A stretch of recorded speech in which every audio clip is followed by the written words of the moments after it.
just kind of a weird game. I mean, covering you guys for several years, there haven't been many that have gone like this. Just, I guess, what are your first takeaways? I know you like to look on the positive side, I guess, just. Well, yeah, I mean, the positive side is about 5 weeks ago I'd have taken a game like this.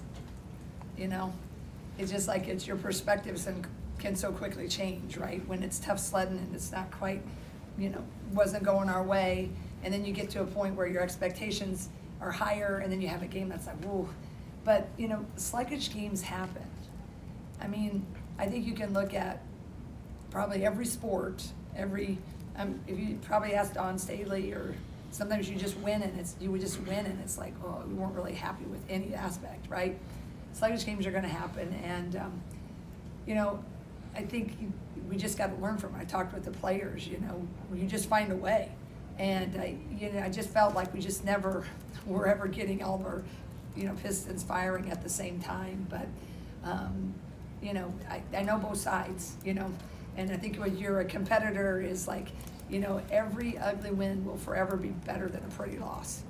So that's I wish we would have played better. I think a lot of things contributed to that, but I'm still really thankful that we got the win. Sure. I mean, yeah. Sid said something about how your ball screen defense has gotten so much better. Mm-hmm. You made a change. Can you just kind of talk about what has happened with that? Well, I mean, I think we've always been pretty aggressive. Like sometimes you'll switch with ball screens. You can switch, you can flood, you can show, you can ice. So we've just been a lot more aggressive with our game plans if we're going to ice it or if we're going to flood really high.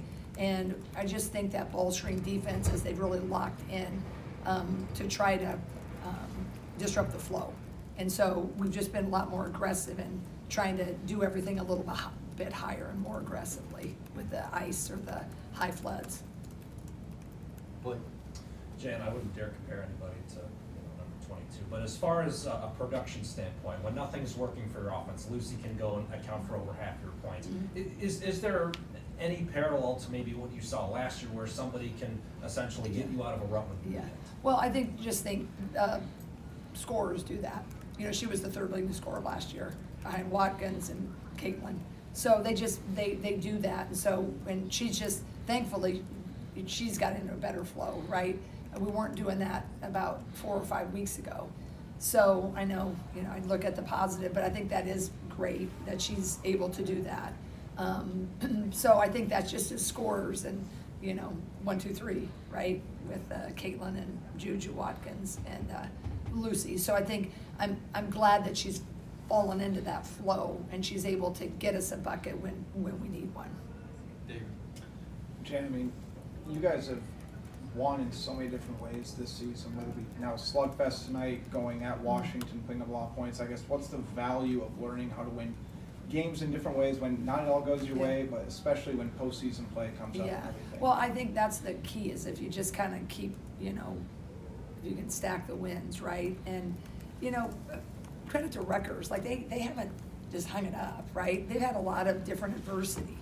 And, tonight they're started in play, and that can work a lot of different ways, whether it helped them, hurt them, or whatever. But they were, I told our players, at halftime, I'm like, look, these are Power 4 players, right? And I try to tell them before the game, like, don't look at the record, because every game's just got a different flow. And teams that, they can be, if you don't get in your offensive flow, teams like Rutgers who do a lot one-on-one, do a lot that you can't really know for sure it's fist, know for sure it's thumbs up. That's when it can get a little dicey. But our defense really, really held. But it was just our offense.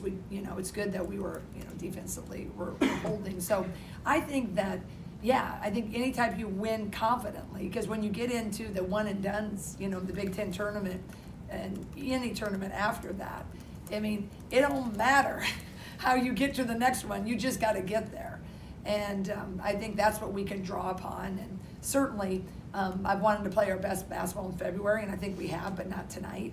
I think when we started with USC and the game at Minnesota, the game at Nebraska, tonight, surprisingly not at home. But I think other than they just started really sluggish, and that's what I was upset about. I can handle missed shots. I can handle, a banked in three, but I can't handle lukewarm water. That's what I do not like. And I thought after the one timeout, we got a little bit more aggressive, but for whatever reason, we just couldn't get our offense going. Yeah, Jan, something that Sydney said was that this year you guys are able to rely on your defense a little more than previous years. So just kind of from your perspective, what is a little different about this year from the personnel you had defensively that may be different from previous years? Well, I think at the very beginning when we got together, that was just one thing that I told them that, what I thought we really could have a strength over last year's team. And I thought the strength needed to really be our calling card. But it can only be that if you buy in. And I think that was a good focal point of the summer. And I think we're reaping the benefits of that. And throughout the whole year, I think that's why we've really been in most games. And why we've been able now to win a game like this tonight, because they really have believed that. And it's very true.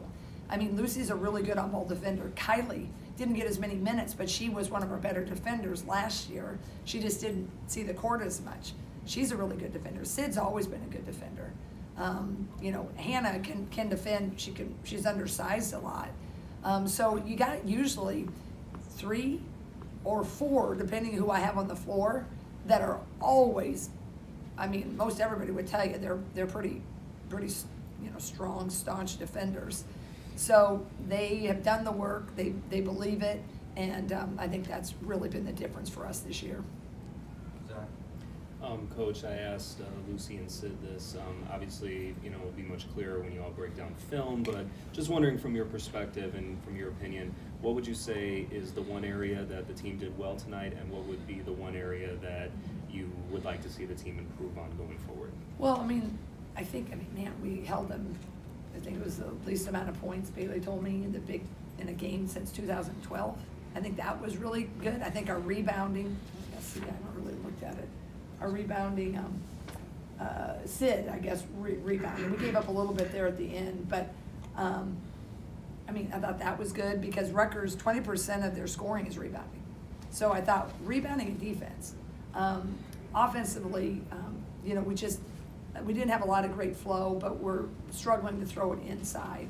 And I like it inside out. And we're just missing the post at money times. That's what a lot of people overlook. Like when a great post scores, she scores because she's done the work and all that, but she gets it when she needs it, where she needs it. And that's the difference in games like this. It's like we're working against undersized posts that are pretty aggressive, but if you don't get the ball right away when you need it, when their seam is there, it's tough sledding. So we need to improve on that. That is a major area. And it wasn't, usually it's better from the top and in. I tried to limit the wings, but everywhere tonight it wasn't good. So that in my mind, we'll see what the film shows. But I think that our cutting was very status quo tonight. And this offense, you got to cut. And it's like the kids always laugh when I use this, but there's some older folks here. Remember the nursery rhyme, you got to kiss a lot of frogs to find your prince, that whole thing? I just told them one time, you got to kiss a lot of frogs cutting, and eventually you'll get there. And they were like, what are you saying? So then we had 5 minutes when I had to go into this, and then I lost them. But nonetheless, my point is you got to cut. You may not get rewarded for about 7 times. Might be 10, but guess what? They're going to get fatigued, and that will be shown tomorrow. I know when you score 55 points, I think all the fans would just say, it was a poor offensive night. I was curious. It seems like you guys just missed some shots. I was just curious in terms of the looks that you guys got. Did you feel like you guys got a decent amount of? Honestly, I can't remember more than 3 shots I really didn't like. Taylor McCabe, we all celebrate, right? 5 for 8. She went 0 for 5 tonight. That doesn't really happen for McCabe, right? Who was it else? Sid went 2 for 7. She got going, but that's a little bit low for her.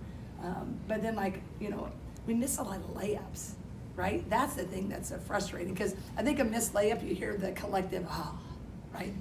You miss another layup, And that's and it's deservedly so, but you hear that and you feel it as the person shooting it.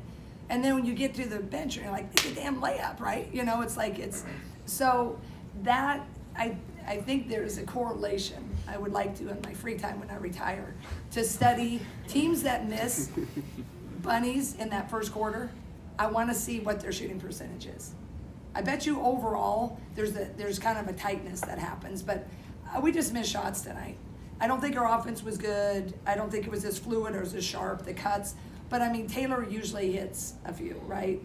Aaliyah, missed a couple. She's been a little colder, but they've been good shots. So that's where I'm not like, the cutting, anything mediocre or lukewarm, that's what I'm cranky about. I believe the shots will come, but the layups, if you're gonna be a good team, you gotta make layups, and I think we're missing too many of them. I know you haven't been looking ahead and you're going to take each one of these next two one game at a time, but what can these next two do to kind of continue that late season ascension? Yeah, I mean, I think, we've done a lot of work. I think we've gotten to a point where we're not going into, I don't sense a lot of pressure, you gotta have to. It's like we get to. Now we get to maybe steal one or two, at the road games, right, that we have left. And it's going to be difficult, but it's that's what's fun when you get to this time of the year, and the work that we've done, I think, to get here.